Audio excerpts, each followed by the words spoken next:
Hi, my name is Diana. I'm about to go into my third year at CSUSM as an accounting major. My one thing you wouldn't know about me just by looking at me is that I love to collect little minions or just like anything minion. Like I have a minion water bottle. I'm literally just looking around my room. I have like a minion water bottle. I have a minion pumpkin. I have a minion um like ducky. I have a minion Lego thing. I have a minion like finger puppet. I have a minion magnet. I have a minion plushie. I have the minion ears from Universal. I have a minion painting. Like I just have a lot of mini things, but it's not necessarily that I like them. I just think they're really fun to collect. Um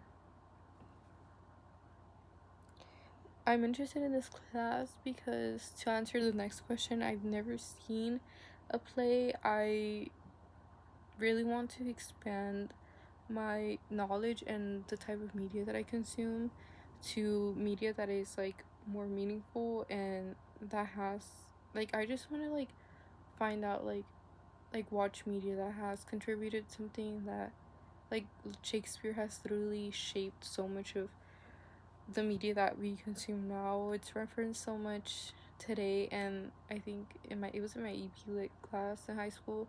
The I think our teacher said something like, there's never any new stories, it's just the same stories, like retold in different ways. So I think, and I feel like, I don't remember if he said this or if this is like me thinking this, but I feel like, Shakespeare, and I don't know, like all these amazing authors that from like the very early ages, like they came up with like such great, I guess like Charles Darwin, I don't know, like they came up with like theories and like plays and like artworks that just are so respectable, and I want to find out why they're so respectable. So I just want to expand my what I know, my knowledge. Yeah. So that's why I think this class is interesting, or why I'm interested in this class. Um I don't have a favorite play. My favorite movie is, when I was growing up, it was Alice in Wonderland, and I really liked it because of the fantasy in it. I thought that was really cool and interesting. Um, I just like the world that they like built, and I like getting sucked into it, if that makes sense. And to answer the next question, my favorite types of films are those that where the director has a very clear style, and that style comes across, or not even the director style, but I guess where the movie itself has a very clear style all throughout it, like the characters' clothes, the setting, the shots, the type of shots. Like there can be some really kooky ones, or there can be some like pretty normal ones.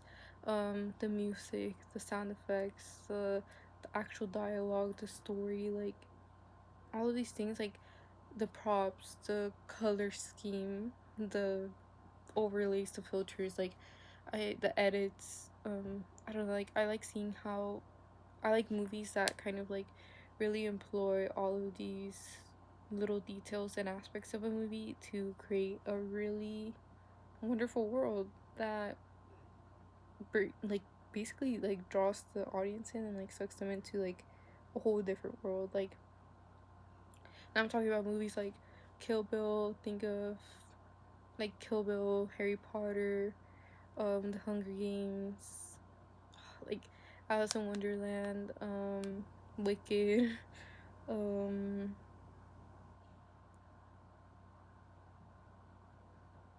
or maybe not Wicked, but for sure like those other movies, like where they just bring like a whole world to life, and it's so interesting and creative. It's so interesting to see how creative people can be to bring these worlds to life, and to see how they like envision these worlds, you know. And my an actress that I love is Zendaya, I know it's kind of like, I don't know if that's a basic answer, but I personally really love her just because I feel like she's so talented and versatile, and I love seeing her in anything. Like, if you tell me Zendaya's in it, I'm actually, that makes me want to watch it even more. So I love seeing anything with Zendaya in it.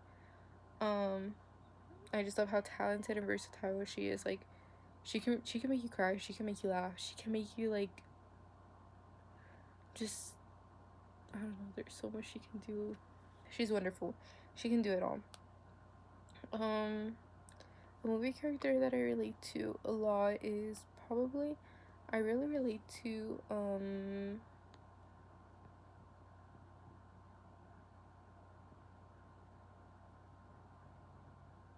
I think Mia Thermopolis from Princess Diaries.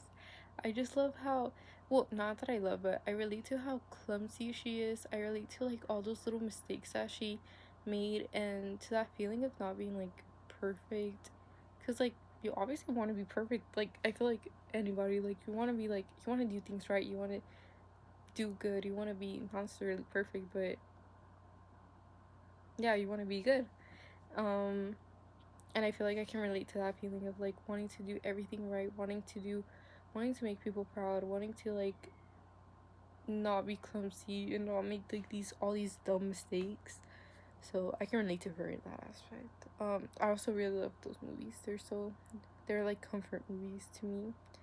Um, the most recent movie I watched was um The Vanishing of Sydney Hall. I did like it. It was about this like, so when the movie starts, the main character is a high schooler, and then when it ends, he's 30 years old, and he's basically like this really amazing author. Like, his English teacher like just fawns over him because he's like this amazing, wonderful writer. And basically like his first novel is he wrote in high school. Um, and it's about someone close to him who, or not really necessarily close, but someone he knew who committed suicide. And so he basically like goes on like this novel makes him like, or not novel, but book, this his first book makes him like incredibly successful. He goes on tours, he meets so many people, he like gets super rich and famous off of it basically. And then um he one of the people who read it ends up, word gets to him that someone committed suicide as a result of, from, because they read his novel, or sorry, his book. And this kind of like is the beginning of his downfall, because then he has like a, not then not well, he had a head injury that caused him to have like this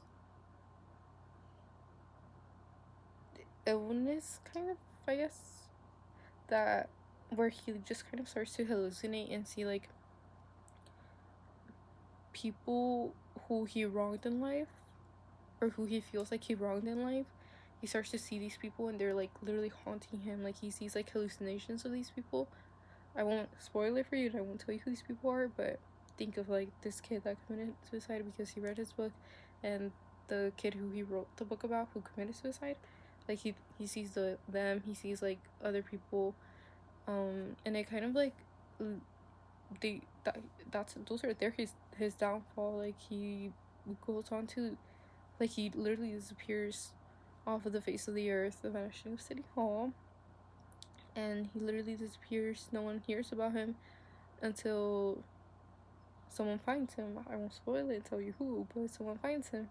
And um basically this person just wants to know everything about him. Like, why did you disappear? Like, you're literally such an amazing writer. Like, what, why? And then that's when like everything is revealed. And I really like this movie because I feel like throughout the whole movie, like, I feel like the movie leads you to believe like he's a horrible person, because he himself thinks he's a horrible person. But then at the end of the movie, it's like you find out the reality of things. Like, you find out that he's actually not the villain. You find out why these people actually committed suicide. You find out why the other people who he feels like he wronged, why, you find out like what actually happened to them, and like what actually happened. And it's just, and then you find out like, wait, he's not actually like this horrible person. Like, wow, you know. So I feel like that's really interesting. I feel like, oh, what makes the story good? I would say a movie that creates or brings a world to life in, yeah, I feel like one that can bring any world to life and keep that world alive within the story, like not let it like fade away, kind of, I guess. I don't know if that makes sense. I most frequently get my stories from, definitely from social media. Like, I feel like when I talk to my friends, family, I usually tell them about like things that I saw in social media, like a movie, a documentary, someone that I saw on social media being crazy. Yeah.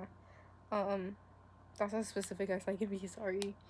I think a story that needs to be told is not necessarily a story, but just like,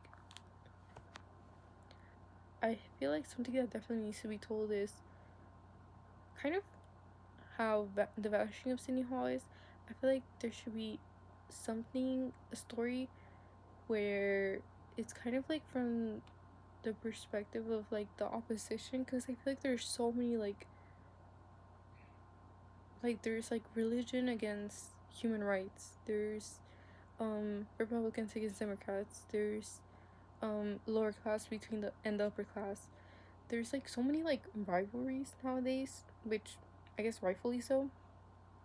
I feel like a lot of these are actually just fighting back, like the lower class is fighting back against the higher class, like, you know, like human rights, or human rights people are fighting back against like religious people, like attackers, you know. But that's how I feel.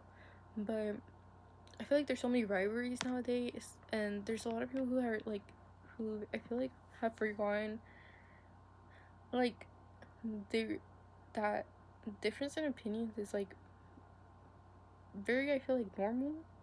And I feel like that story where needs to be, a story needs to be told, one where that can help people realize that above anything, like love and respect and community need to prevail.